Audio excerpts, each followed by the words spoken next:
Pessoal, boa noite a todos. Que a paz de Jesus esteja conosco na noite de hoje. Vamos fazer a nossa prece de abertura, então, para a noite de hoje, agradecendo mais uma vez a Deus, nosso Pai, a nosso Mestre Jesus, aos amigos espirituais da nossa casa, que estejam conosco na noite de hoje, abençoando o nosso trabalho, abençoando a cada um dos presentes aqui na noite de hoje, a quem for assistir a nossa palestra, pedindo à equipe espiritual que envolva com muito amor e muita luz o nosso palestrante de hoje, nosso companheiro Milton, para que ele possa transmitir a sua mensagem e que cada um saia daqui confortado e esclarecido para as lutas do dia a dia. Iniciando aqui a nossa palestra de hoje, com a prece que Jesus nos ensinou. Pai nosso, que estais nos céus, santificado seja o vosso nome. Venha a nós, em vosso reino, seja feita a vossa vontade, assim na terra como nos céus. O pão nosso de cada dia nos dai hoje. Perdoai as nossas ofensas, assim como nós perdoamos a quem nos tem ofendido. E não nos deixeis cair em tentação, mas livrai-nos, Senhor, de todo mal, que assim seja, graças a Deus. Hoje quem vai fazer a palestra é nosso companheiro Milton, José Milton da Costa, já esteve aqui outras vezes. Milton, obrigado mais uma vez. Boa noite. O tema da palestra de hoje é cegueira da justiça, ou, se nós preferirmos, podemos dizer que é a difícil arte de julgar. Jesus procura se defender, certa ocasião, de uma acusação que ele estava sofrendo. Ele veio e fala assim, olha, eu não vim para revogar a lei, eu vim para que a lei seja cumprida, porque ele pronunciou dentro da legislação judaica aquilo que seria absolutamente condenável. A lei dizia que a gente lá, na época de Jesus, que a gente devia amar aos amigos e odiar aos inimigos. E Jesus mudou essa visão, esse paradigma da lei e diz o seguinte, se a lei manda, uns têm a benesse da lei e outros têm os rigores da lei. Ele diz que ele cumpre a lei, então ele diz que nós devemos amar e orar pelos inimigos. Isso foi uma acusação muito séria que ele sofreu. E o capítulo 10º do Evangelho, guarda bem, é fácil, né, guardar, 10º, no item 11, totalmente o capítulo 10 do Evangelho, segundo o Espiritismo, é dedicado ao sentido de justiça. Todo ele é dedicado ao sentido de justiça. É a base de toda a nossa moral cristã, toda. Tem o princípio baseado na justiça. Ele não veio destruir a lei e para que a lei fosse cumprida, a lei do amor. Não julgueis, está lá no capítulo 10, o item 11 do capítulo 10. Não julgueis para não ser julgados, porque com a mesma moeda, a mesma medida, a mesma régua com que você condenar alguém, que você julgar alguém, você será condenado. Então não julgues absolutamente a ninguém. E a gente não consegue. Mesmo que a gente não abra a boca, no pensamento a gente já está julgando o comportamento das outras pessoas. Infelizmente, eu vou falar por mim, não estou falando por vocês. Infelizmente, nós, no instante que você tece uma crítica, que você coloca um adjetivo no final do nome de uma pessoa, você já está julgando. Infelizmente, nós fazemos isso pelo nosso pensamento. 2 vizinhos, muito amigos, tinham filhos, tal, moravam numa casa ligada à outra. O terreno não tinha cerca. E eles iam tomar café na casa de outro, vinha café quente no bule aqui, e eles ficavam muito amigos, né? E um dia, um dos vizinhos trouxe de presente, a pedido dos filhos, um coelho branco de olhos azuis. Aí os filhos do outro vizinho ficaram com ciúme e falaram, pai, nós também queremos um bichinho. O pai, aproveitando a oportunidade que sempre quis ter, ele trouxe para casa um filhote de pastor alemão. E o vizinho do coelho falou para ele, pô, mas ele é pequenininho, então, mas ele vai crescer e vai comer ele vai matar o meu coelho. Falei, não, o animal criado junto no sítio, na fazenda, não faz isso, eles crescem a amizade. Dito e feito, o cachorro, claro, cresceu, ficou um pastor alemão grandão, e os dois brincavam o dia inteiro, um comia a ração do outro, tal, e a amizade foi realmente perdurando. Num final de semana, uma sexta-feira, o dono do coelho precisou fazer com a família, fazer uma viagem meio rápida, por causa de problemas de doença na família, eles tiveram que viajar e não levaram o coelho. Porque eles não viram o coelho ali, mas sabiam que não tinham levado o coelho. E foi na sexta-feira que eles viajaram. No domingo, quando eles estão fazendo o lanche da tarde, eles vê o cachorro entrando com o coelho na boca, o coelho todo sujo de terra e estava morto. Falei, tinha que dar nisso, matou o coelho, chegou ali com o coelho na boca, né? E o fato é que já era domingo, no final da tarde, isso aí, a família já estaria retornando da viagem. Mas como que nós vamos explicar isso para os vizinhos, para os filhos da vizinha? E um deles teve a brilhante ideia de dar um banho mesmo sabendo que o coelho estava morto, resolveram dar um banho no coelho. Vamos lavar ele e enxugar ele com secadora de cabelo. Passaram até um desodorante, um perfuminho, e colocaram o coelho sequinho, bonitinho na casa dele lá, como se estivesse dormindo. Mas não demorou uma hora e pouco, ele escuta bater na porta, o vizinho tinha chegado. Ele abriu, já era quase noite, o cara chegou assustado, criançada tudo armado, o olho desse tamanho assim. O coelho, o que tem o coelho? O coelho morreu. Mas como o coelho morreu? Agora há pouco ele estava bem. Aí o cara tentou justificar, estava bem. Falou, não, ele morreu sexta-feira. Não deu tempo de fazer nada, os meus filhos enterraram ele no fundo do quintal. Mas nessa altura do campeonato, o cachorro tinha levado uma surra do dono. Espancaram tanto o bichinho, o cachorro, que ele ficou lambendo as feridas lá do lado de fora, choramingando a dor que ele estava sentindo. De tanto que ele apanhou, porque ele estava sendo acusado de ter matado o coelho. Nunca perguntaram para o cachorro qual era a versão dele da história. Eu conversava agora há pouco isso, o danadinho conversa, ele sabe o que estão falando. Muito provavelmente que o cachorro com o coelho na boca veio pedir, puxa, procurei ontem, anteontem, não achei, consegui desenterrar ele agora lá, cuida desse coelho do meu amiguinho, faz ele ressuscitar. E, em vez disso, levou uma coça tremenda.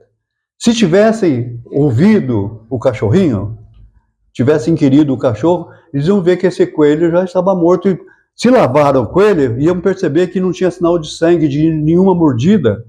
Não é assim, não? Os indícios não levavam ao crime, mas ele já tinha apanhado. Então, quando a gente vai se defender, já era tarde demais, né? Fica a lição do cachorro. O cachorro queria, porque queria que a gente fizesse alguma coisa com aquele bichinho amigo dele. E não foi isso que fez. Ó, o coelho morreu quando? Morreu sexta-feira. Domingo à tarde, o coitado do cachorro estava apanhando por causa daquele coelho. Não tinha o que explicar para os vizinhos e a história encerra por aí.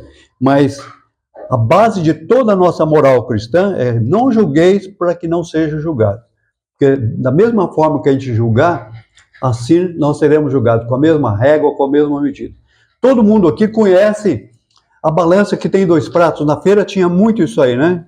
Quando você pega um punhado de batata e coloca num prato, a balança vai desequilibrar. O que você tem que fazer na outra? Colocar um peso para que ela se equilibre, tirando um pouco de batata ou colocando mais. De maneira que há o equilíbrio entre o peso e a batata que você comprou. O símbolo da justiça é uma balança. A deusa Têmis veio com uma espada na mão direita, que é a força da lei, e no braço esquerdo, na mão esquerda, ela vem com a balança para o equilíbrio. E a deusa da justiça, ela vem vendada. Já repararam nisso? A deusa Têmis, ela está vendada. Quando chamam Jesus, novamente trouxeram uma mulher adúltera para ele. ela já estava julgada e já estava condenada. A condenação para o crime de adultério para a mulher, na época, era morte por apedrejamento. Trouxeram ela para verificar qual era a justiça que Jesus realmente aplicava, se ele falava do amor, do perdão. Trouxeram a mulher ali, mas não, ela já estava condenada, né? Todo mundo que estava perto já estava todo mundo com pedra na mão para executar a sentença. Sentença de morte por apedrejamento. E Jesus baixa no chão, começa a escrever alguma coisa e tal. E o pessoal foi tudo pensando. Daqui a pouquinho foi um para lá, um para cá, as pedras foram caídas no chão. E Jesus pergunta para a mulher: ninguém te condenou? Ela falou: não, ninguém me condenou. Então, eu também não te condeno. Mas não volte a pecar mais. Jesus não foi conivente com o erro da mulher, ele sabia da lei. Ele não foi conivente. Ele foi conivente com o crime. Foi? Ou foi com a mulher? Ele foi condescendente, benevolente, indulgente para com a mulher, mas não contra a lei. Ele não fez nada. Quem tiver pecado, que atire a primeira pedra. Então, esta frase de Jesus é um convite que ele faz para a gente, antes de julgar qualquer coisa que passou pela sua cabeça, um comentário desairoso, alguma coisa. Pare, não jogue a primeira pedra. Primeiro, o convite de Jesus. Qual é o convite? Analisarmos a nós mesmos no nosso interior. Ah, você está sem pecado? Então pode atirar a primeira pedra. Antes de você julgar qualquer atitude de um parente, de um amigo, qualquer coisa, pare antes e veja se você está em condições de julgar alguém. Então, é o prato da balança, é o fiel do nosso julgamento. Quando você está fazendo um julgamento de uma pessoa, você está colocando ela num prato de balança.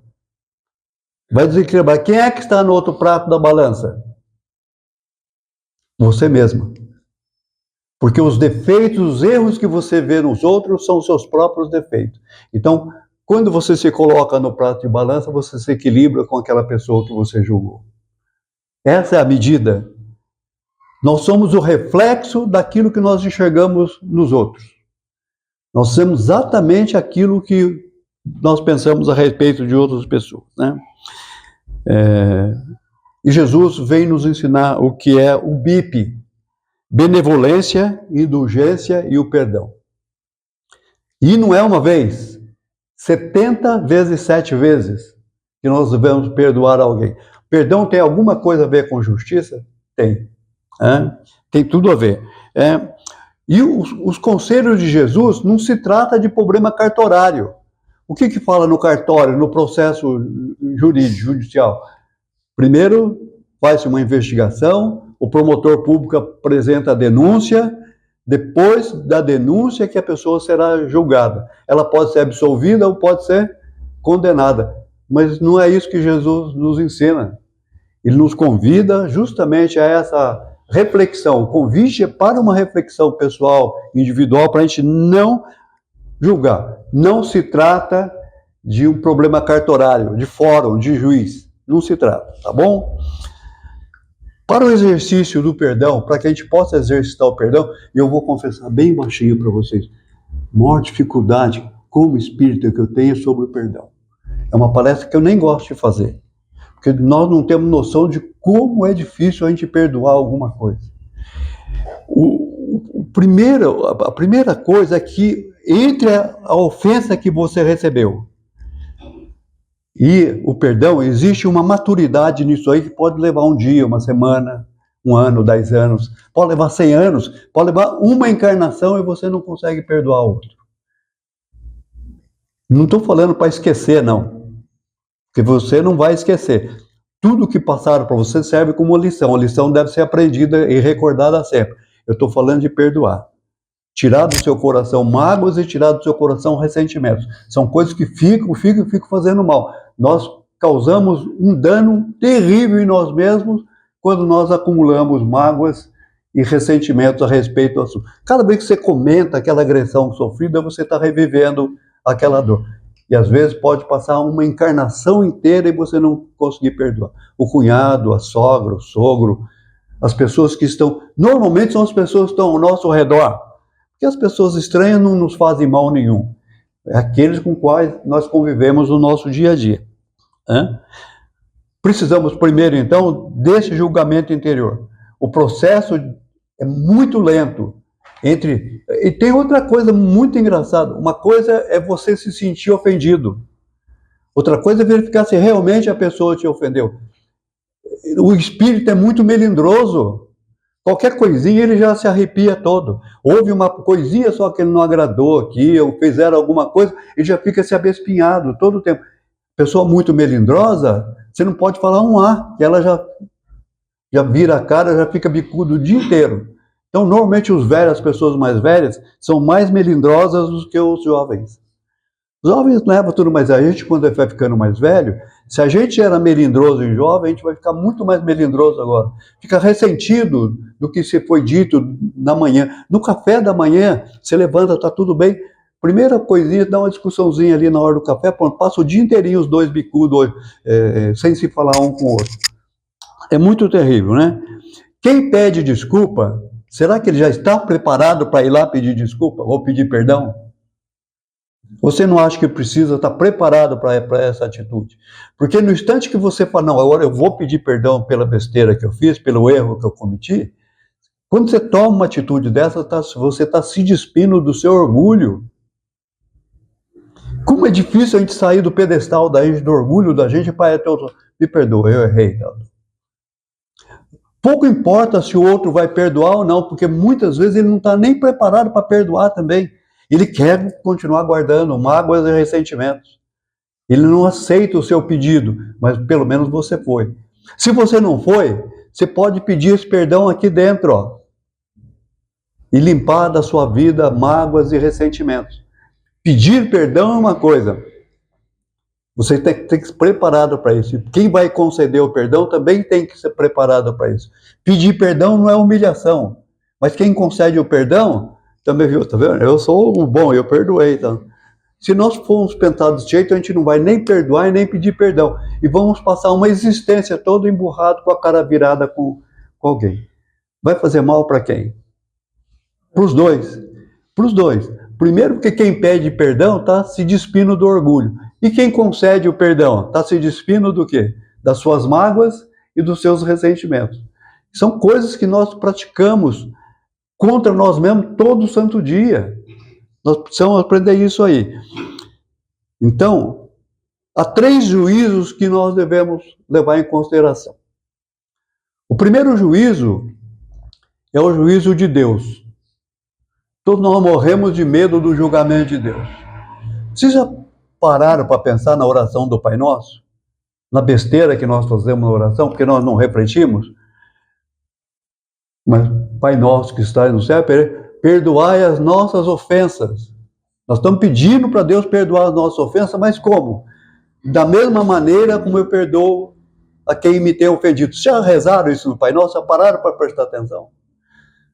Você acha que Deus vai ficar preocupado em ficar julgando cada um de nós? Deus não julga absolutamente nenhum de nós.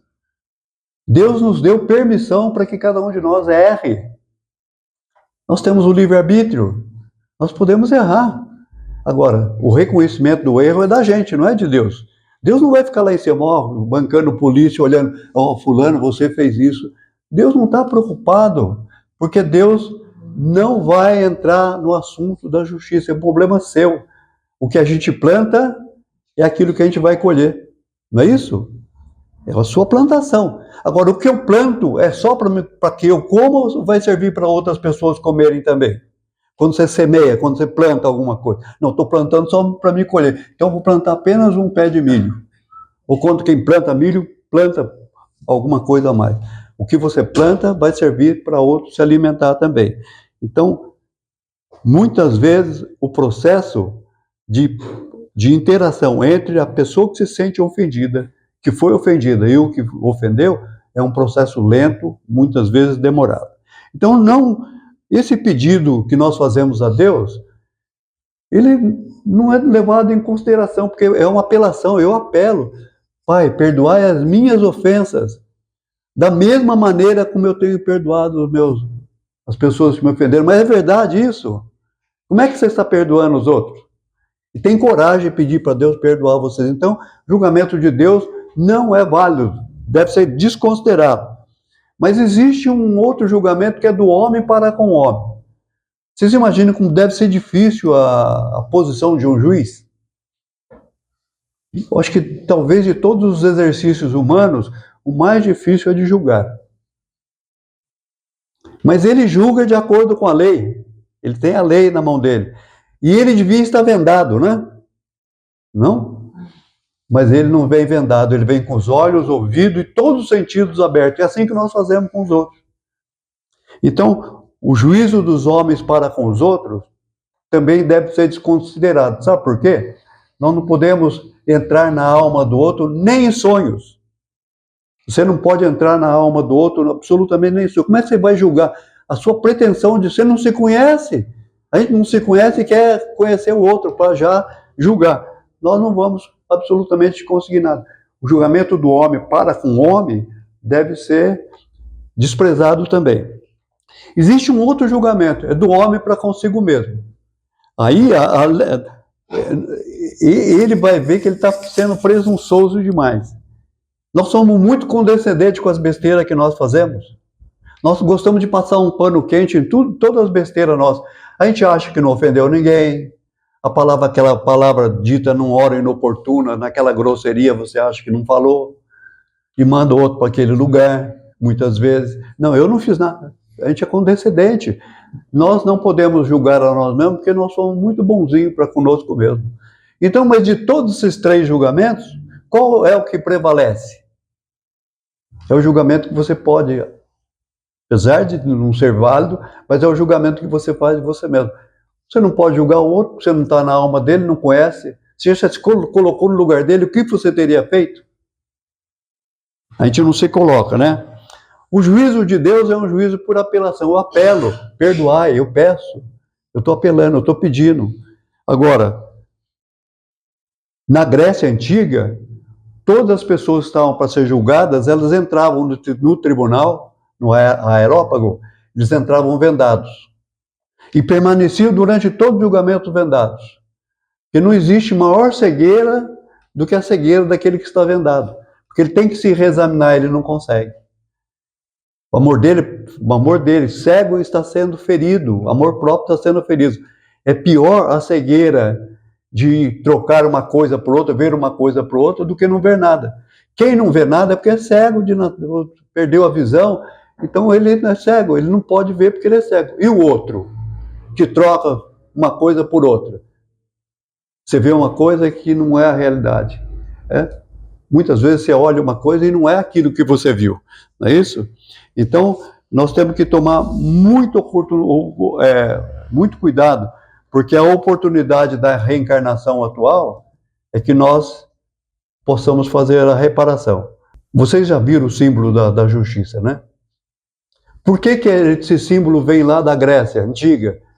Justamente por causa desse tipo de julgamento que era feito.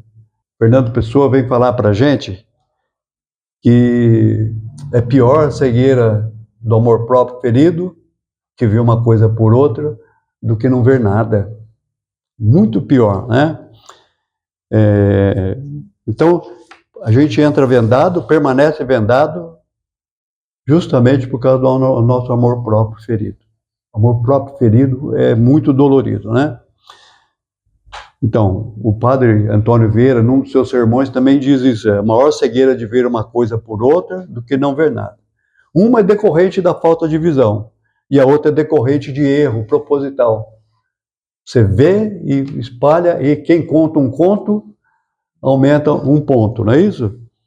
Lá no oráculo de Delfos, depois distribuiu-se a Sócrates, conhece-te a ti mesmo. Você realmente se conhece? A gente não se conhece, infelizmente. Mas tem uma língua, um julgamento rapidinho, né? Para a gente ver o julgamento, para ver o outro, nós ficamos com os olhos abertos. Agora, quando é com a gente coloca a venda nos olhos.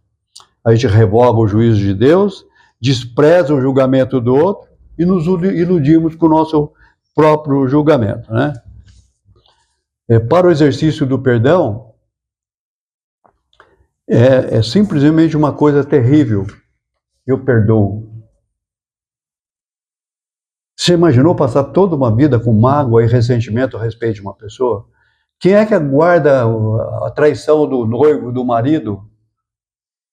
Qual mulher que fica feliz com isso? Ela pode perdoar? Pode. Mas esquecimento, ela não tem Alzheimer? Eu não estou falando que perdão é esquecimento, não. Perdoar é uma coisa muito maior. É livrar o peso que está no seu coração, né? Então, esta é a mensagem que eu queria passar para vocês, mas o único juízo possível realmente é o juízo que você pode fazer de si mesmo. Para isso, a gente tem que se conhecer. Essa cegueira de justiça é terrível, terrível, porque a arte de julgar. Vocês estão vendo o que está acontecendo no país hoje? Não vai crítica a ninguém, mas o mesmo juiz que acha que é vítima, ele é vítima. Ele passa a ser investigador, passa a ser o acusador, ele mesmo passa a ser o juiz da causa. Ou seja, para os amigos, há benesses da lei. Para os inimigos, façamos a lei. A lei. Todos nós falamos, e a lei? Ora, a lei. Não estou nem aí para a lei. E assim as coisas vão acontecendo, né? O casal de amigos foi assaltado lá em São Paulo, levaram o carro, tudo por causa do celular, por causa disso aqui, o cara ficou sem o carro, sem o celular. A impunidade está crescendo porque a justiça não é feita. Justiça que é tardia não é justiça. Ou se aplica a justiça ou deixa o tempo correr. O processo vai correndo. Não sei se vocês conhecem esse tipo de história que eu estou falando. Vai correndo. Às vezes demora anos para decidir um julgamento. Quando é coisa litigiosa, é coisa que envolve dinheiro, principalmente herança de família, vocês têm noção como imagina. Os conflitos de interesse entre os seres humanos vão sempre existir. Conflitos de interesse entre uma pessoa e outra, eles sempre existirão. É o direito, o estudo do direito, que traz a luz para a gente. O que é considerado um bem jurídico? Quais foram os bens maiores que nós já trazemos com a gente, que vem de Deus? Primeiro, direito à vida. Primeiro direito nosso é o direito à vida. As pessoas podem simplesmente tirar a vida do outro. E tiram. Primeiro direito nosso é o direito à vida. A vida é considerada um bem jurídico por quê? Porque a lei protege a vida. Tudo aquilo que a lei protege chama-se bem jurídico. A vida é um bem jurídico? A vida é um bem jurídico que ela está sendo protegida por lei. Quem atenta contra uma lei comete um crime. No caso, é homicídio. Tudo bem? O meu patrimônio é considerado um bem jurídico? Por que o meu patrimônio é considerado um bem jurídico? O meu patrimônio é defendido pela lei. Até quando a gente não sabe, né? Até por enquanto, o patrimônio seu é um direito, é um bem jurídico. A minha honra é um bem jurídico? Por que a minha honra é um bem jurídico? Porque é protegido por lei. Então, e outros crimes mais, de estupro, de sedução, de um monte de outra coisa, são considerados bens jurídicos que a lei defende a gente. Aí isso está na justiça, isso está na lei. Então, a espada na mão é a força da lei. Diz lá no direito, nulo crime sine leges. Se não existe lei, não existe crime. É nulo o crime se não tem lei. Essa é a primeira grande lição do aluno na faculdade de Direito, antes de qualquer coisa. Então, eu preciso, num processo cartorário, eu preciso investigar, eu preciso fazer a peça de acusação que é feita pela promotoria, a peça de defesa que é feita pelo advogado e, por fim, o julgamento, que pode ser direto do juiz ou através de um júri, constituído por algumas pessoas. Vocês já imaginaram a dificuldade que você tem de condenar uma pessoa? E outra coisa, pode esperar. Amanhã, no instante que você fechar os olhinhos, quem ficar da família, a mulher ou o marido que ficar, vai passar por um processo terrível de inventário, onde os filhos vão se degladiar e demora. Eles querem os benefícios da lei, as vantagens da lei. Não se preocupe em ficar guardando coisa para os filhos. Dê tudo o que você pode enquanto você está aqui. Mas não se preocupe em deixar casa, deixar carro e tal. A lição do velório continua sendo importante. A lição que a gente não aprende, a lição de maior justiça. Eu vim sem nada e estou indo embora sem nada. O neném nasce com a mãozinha fechada. Difícil abrir a mão do danadinho para colocar a luva. Demora uns dias para ele abrir a mãozinha. Está falando para o papai e para a mamãe, não trouxe nada. Mas quem morre vai de mãozinha aberta. Não estou levando nada. Se nós não aprendermos essa lição do velório, a lição de justiça cai por terra. Porque todo mundo quer os benefícios da lei. Ou seja, eu quero usufruir das heranças, daquilo que o meu pai trabalhou a vida inteira e eu quero usufruir agora. Herança, dinheiro, só dá dor de cabeça. Pouco importa a quantidade, se é R$1 ou R$2. A gente vai ter problemas no futuro. Esse é a arte de julgar. A história do cachorro. Se tivesse ouvido o cachorro e investigado a cena, ele ia verificar que o cachorro não tinha cometido crime nenhum. Simplesmente estava pedindo socorro. Vocês tenham uma noite maravilhosa, agradável, como disse o Wilson, que a paz de Jesus esteja e permaneça conosco. Vamos nos preparando para o encerramento. Eu posso fazer um convite para vocês, que eu já fiz em outras ocasiões aqui? Gostaria que vocês fechassem o olho de vocês, os olhos. E o meu convite é para que, de olhos fechados, vocês façam uma pequena viagemzinha, uma visita rapidinho. Eu gostaria que vocês fossem até a casa de vocês. Mas eu não quero que vocês vão até lá sozinhos. Eu quero que o seu mentor individual, seu anjo da guarda, que a espiritualidade amiga te acompanhe até lá. Vocês já estão na casa de vocês? Já abriram o portão, sala, coloque bastante luz lá dentro da sua casa, leve a paz, sucesso, saúde, que tudo seja colorido e iluminado pela espiritualidade. Peça que retire de lá todas as negatividades que estão dentro da sua casa, ciúme, invejas, tudo aquilo que pode levar de coisas negativas para dentro da sua casa. Peça o auxílio da espiritualidade integrada no. Se você retornar para a sua casa daqui a pouco, você encontra lá um ambiente maravilhoso, onde você habita. Lembrando sempre que a maior habitação que você tem é o seu próprio corpo. Sua alma está querendo conversar com você. Fique atento às suas intuições. As suas intuições é a sua alma que está querendo conversar com você. Vocês sejam muito felizes e tenham uma excelente noite com a graça de Deus.